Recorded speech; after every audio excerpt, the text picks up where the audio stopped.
This is another book review, although this one's not on English history. It's a little bit more broad. There are two different types of history. Before modern history, and we have ancient history as well as medieval history. And here today I have two books. One is by, they're both by Myers, but written at different times. This one is by Philip Van Ness Myers. And he also goes by P.V.N. Myers. He was the former professor of history and political economy in the University of Cincinnati in the state of Ohio. Author of Medieval and Modern History, and General History and History as Past Ethics. Now, he has written several other works. This one, I have here an earlier copy of his Medieval and Modern History. This one is his outlines of medieval and modern history. I also have a text given to me by the Library of Congress on his outlines of 19th century history. This is his outlines of medieval and modern history. It's a textbook simply for high schools, seminaries, colleges. It's by, again, P.V.N. Myers. And he was also president of Belmont College in Ohio. So after he was a professor of history and political economics, he then, in Cincinnati, University of Cincinnati, he then became the president of Belmont College. He also wrote another book called Remains of Lost Empires, and what I referred to earlier as Outlines of Ancient History, which I also have as well. This Outlines of Medieval and Modern History was written in 1892. And I'll read the preface for that. His Ancient History book was written in the year 1904. So both of these texts were written before the Great War, before World War I, written in the late 19th century. So since his Medieval and Modern History book is a little bit older than his Ancient History book, his outlines is a little bit older than his Ancient History book, I'm going ahead and read the preface for that edition. 1885. So the year for this publication is 1885.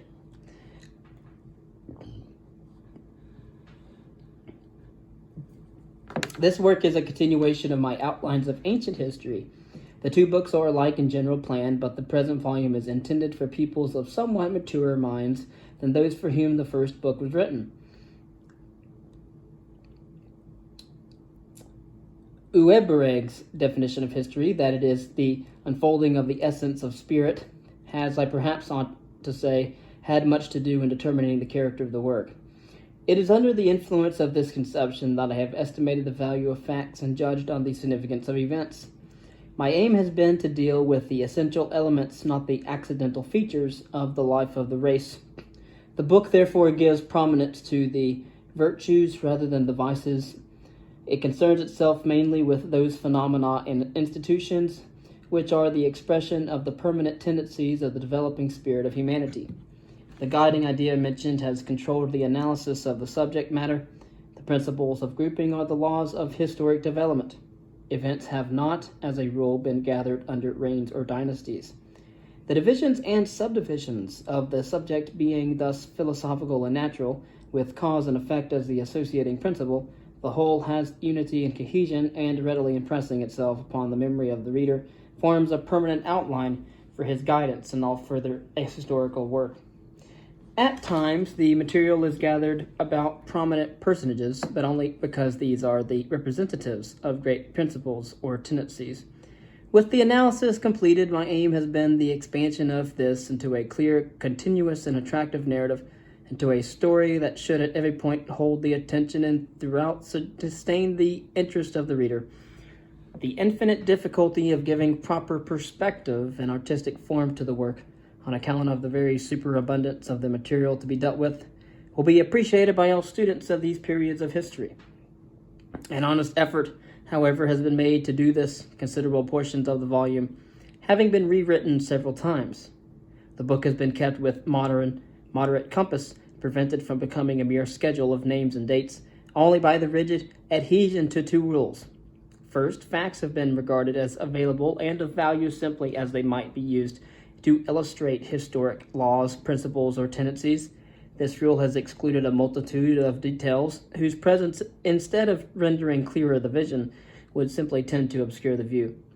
Second, from among many possible illustrative facts, only the most striking or typical have been selected, and these have been presented with as much background and atmosphere as possible in limited space. For simply to mention facts and not frame them is to give the reader a page which will leave nothing but a blur upon the memory.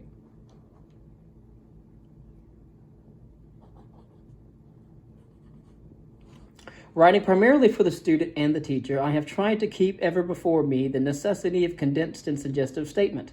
My effort has been to lodge terms in the mind, not to transplant into it fully developed ideas. Consequently, while the text is designed for memorizing by the pupil, it is also adapted to being made the basis of easy amplification by illustration and comment on the part of the teacher.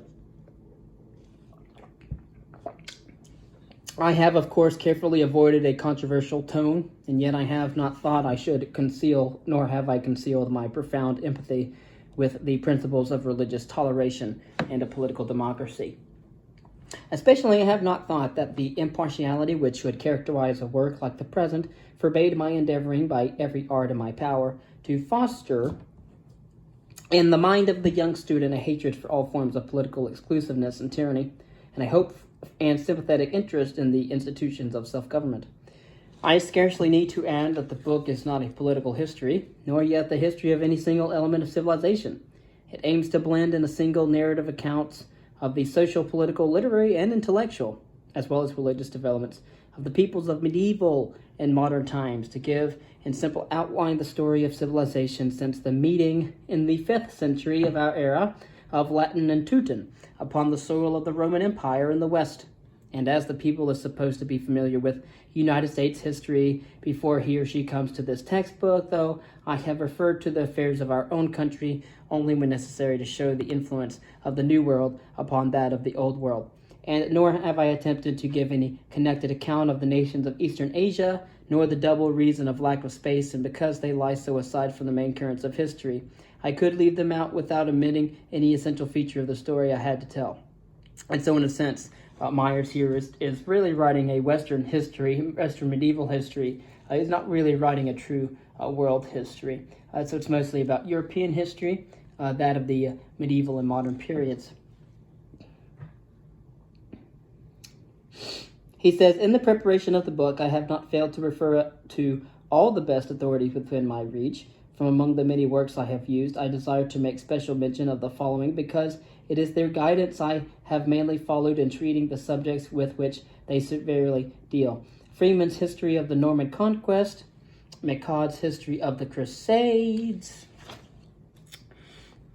Bryce's The Holy Roman Empire, Simon's The Renaissance in Italy, Green's History of the English People, which I have just mentioned before, Motley's Rise of the Dutch Republic, Hallam's Constitutional History of England, Schuyler's Peter the Great, and Thiers' The French Revolution. From among the numerous other works to which I am indebted, though in a less degree than to the above, I desire to name the following. And then we have a lot of other texts too that he mentions. I'm going to skip over those because those are a lot of works. These titles, together with the references occurring throughout the book, will, I believe, fairly indicate the sources whence I have drawn my material and the authorities upon which I have relied. I wish also to acknowledge my deep obligation to the following friends for valuable aid. I am indebted in a very special way to Professor William F. Allen of the University of Wisconsin, who was so kind as to read not only the greater part of my manuscript, but also the proof sheets as they came from the press. Every part of the work is indebted to this scholarly criticism and his excellent suggestions.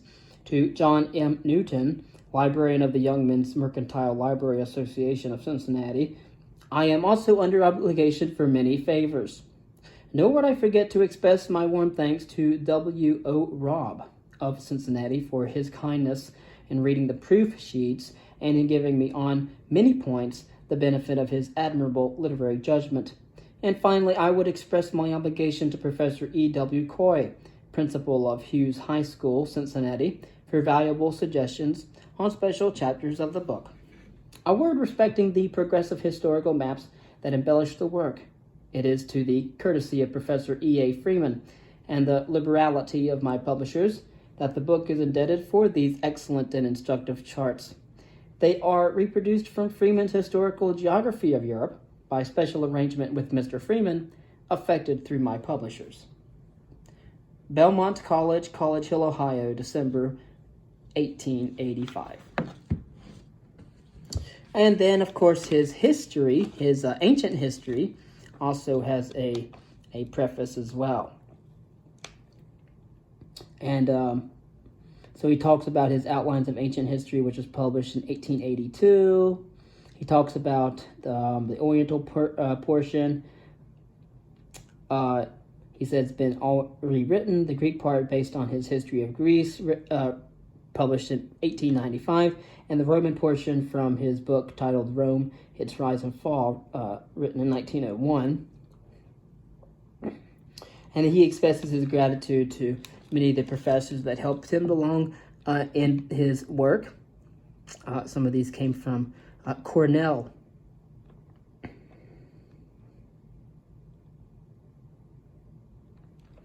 And so it goes all the way from the eastern peoples, looks like he talks about ancient Egypt and the Babylons, Assyrians. I've read the whole thing twice. But it goes all over to a lot of the world histories, especially European world history. It ends with Charlemagne and the restoration of the empire in the West.